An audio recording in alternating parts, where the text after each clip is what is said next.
महाराष्ट्राच्या आराध्य देव छत्रपती शिवाजी महाराजांची जयंती आणि ही जयंती आज मीराभाईंदर शहरामध्ये कानाकोपऱ्यामध्ये साजरी केली जाते।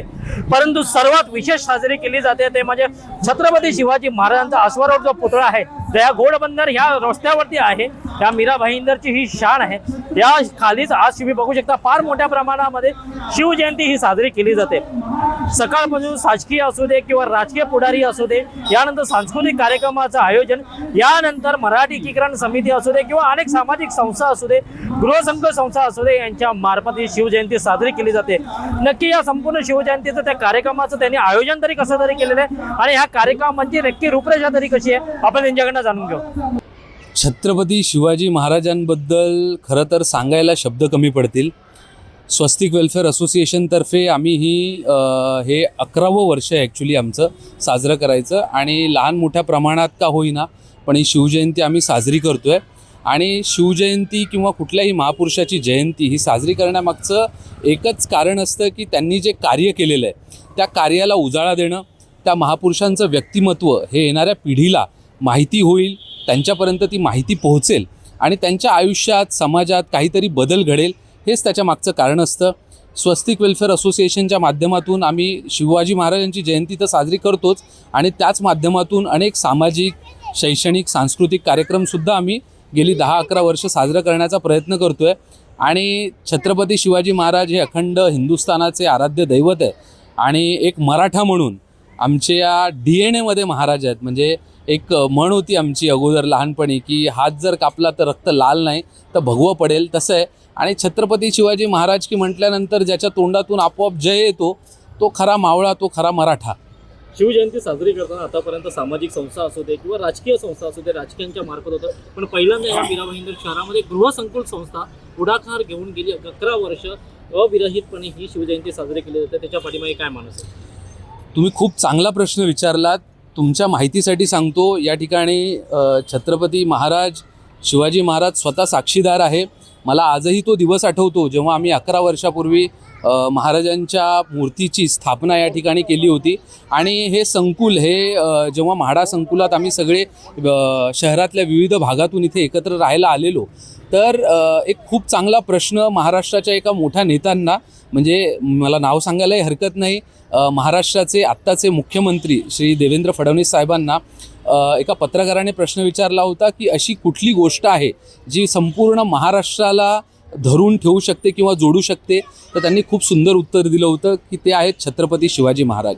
महाराज हे एकच असं व्यक्तिमत्व आहे की जे संपूर्ण महाराष्ट्राला 18 बलुतेदारांना सगळ्यांना धरून ठेवतं आणि त्याच माध्यमातून आम्ही छत्रपती शिवरायांची जयंती ते शिवजयंती साजरी करण्याचा 11 वर्षापूर्वी निर्धार केला, महाराजांच्या मूर्तीची स्थापना केली आणि तुम्हाला विश्वास बसणार नाही पण पहिल्याच वर्षी लोकांनी एवढा मोठा प्रतिसाद दिला आणि त्यावेळचे आणि आत्ताचे माजी खासदार राजन विचारे साहेब तेव्हा खासदार होते, आम्ही सगळे इथे नवीन होतो, आम्हाला माहीत नव्हतं, परंतु ते न बोलवता, निमंत्रण असं कुठल्याही प्रकारचं न देता ते स्वतःहून या ठिकाणी हजर झाले की एवढ्या मोठ्या प्रमाणात शिवजयंती जर साजरी होते तर एक मराठी माणूस म्हणून त्यांना वाटलं की त्यांनी हजेरी लावली पाहिजे। आणि तुम्ही ज्या ठिकाणी उभे आहात त्याच ठिकाणी राजन विचारे साहेब होते, तो क्षण मला या ठिकाणी आठवला। नक्कीच आपली साजरीकरण कसं असतं, ह्या शिवजयंती कशी साजरी करते, काय रॅली वगैरे काढली जाते? नक्कीच। आता मुळात शिवाजी महाराजांचं ज्या प्रकारे तुम्ही जर पूर्ण इतिहास बघितला तर महाराजांना सगळ्यात आधी आपण त्यांचे वेगवेगळे कलागुण होते, पण सगळ्यात मोठा कलागुण हा त्यांचा होता ते शौर्य। म्हणजे महाराजांच्या त्या शौर्याचं लोकांपर्यंत पोहोचण्यासाठी त्याची मिरवणूक हे निघणं साहजिकच असतं।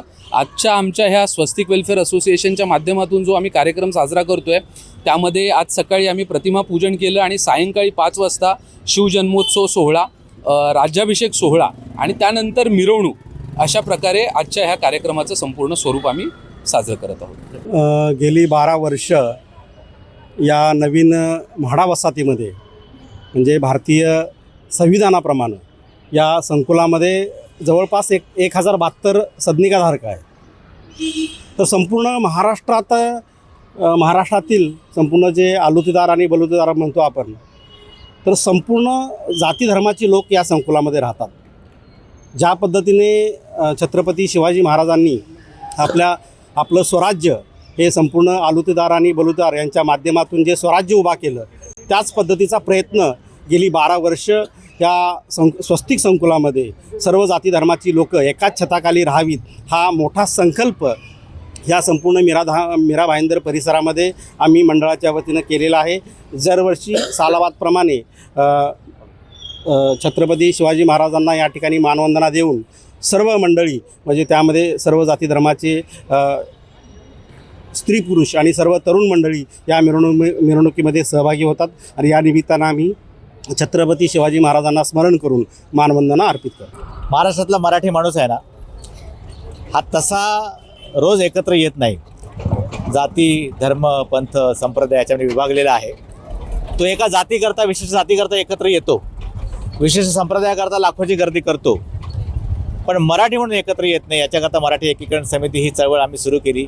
ही एक उत्स्फूर्त लोक चळवळ आहे आणि आम्हाला माहिती आहे की महाराष्ट्रातला तमाम माणूस, मग तो कुठल्याही धर्माचा जातीचा पंथाचा असू देत, तो फक्त एकाच शब्दाकरता एकत्र येतो आणि तो शब्द आहे शिवाजी. आणि या शिवाजी या शब्दाकरता छत्रपती शिवाजी महाराजांची ही जन्मोत्सव, ही जयंती, ही आम्ही आता गेले 8 वर्ष आम्ही सातत्याने इथे पूर्ण महाराष्ट्रामध्ये मोठ्या प्रमाणामध्ये करतो. आता हे आम्ही मीरा भाईंदरला राहतो म्हणून मीरा भाईंदरचं हे घोडबंदरचं हे अश्वारूढ स्मारकाजवळचं हे ठिकाण आज आमच्याकडे ही शिवजन्मोत्सव साजरा होतो आहे. सर्व लोकांचं स्वागत आहे. सर्व लोक इथे सकाळपासून साधारणतः 7 ते 8 हजार लोक आतापर्यंत येऊन गेलेले आहे. मला वाटतं रात्री 12 वाजेपर्यंत हा आकडा 12-15 हजारापर्यंत जाईल. एवढा उत्साह लोकांमध्ये आहे. आम्हाला खरोखर असं वाटतं की शिवाजी या एका शब्दाकरता, छत्रपती शिवाजी महाराजांकरता ही सगळी गर्दी, पूर्ण शहर, सर्व मराठीप्रेमी, महाराष्ट्रप्रेमी, सर्व अधिकारी, सर्व जनता इथे आलेली आहे आणि त्यांचं खरंच स्वागत आहे, कौतुक आहे. नक्की शिवजन्मोत्सवच्या कार्यक्रमाची काय नक्की रूपरेष आहे तुमच्या मार्फत? सकाळी छत्रपती शिवाजी महाराजांच्या प्रतिमेला अभिषेक इथून सुरुवात होते. छत्रपती शिवरायांना मानवंदना असते. त्यानंतर पालिकेचे आयुक्त आहेत, पोलीस आयुक्त आहेत, सर्व अधिकारी आहेत, हे या स्मारकाला पुष्पहार अर्पण करतात. आणि त्यानंतर मग शाळेतले सर्व विद्यार्थी, कोणी ढोलताशा आहे, कोणी लेझिम, घुंगूरकाठी आहे, लाठीकाठी आहे. आज आम्ही तायक्वांडोसारखे खेळ आम्ही मुलांना दाखवले, कराटेचे खेळ मुलांना दाखवले, अनेक सांस्कृतिक कार्यक्रम सकाळच्या वेळेलाही होते. आणि त्यानंतर आता संध्याकाळची ही वेळ आहे. मधल्या काळामध्ये अनेक पदयात्रा इथे येऊन गेल्या, मशाल यात्रा इथे येऊन गेल्या. प्रत्येकाने महाराजांना मानाचा मुजरा केला. सगळे माजी आमदार, आजी आमदार, सगळे नगरसेवक, महापौर, उपमहापौर सगळ्यांनी महाराजांसमोर आपलं मस्तक नतमस्तक केलेलं आहे आणि अतिशय छान हा कार्यक्रम आहे. आतापासून हा सांस्कृतिक कार्यक्रम सुरू होईल. रात्री 12 वाजेपर्यंत हा असेल. याच्यामध्ये पोवाडा आहे, भजन आहे, कीर्तन आहे, लहान मुलांचे नृत्य आहेत. छत्रपती शिवाजी महाराज जन्माला येतात तो पाळणा नावाचा आमचा कार्यक्रम आहे. खरोखर बाळराजांनी ज्या दिवशी नाव ठेवलं गेलं तो देखावा आम्ही इथे साजरा करणार आहोत.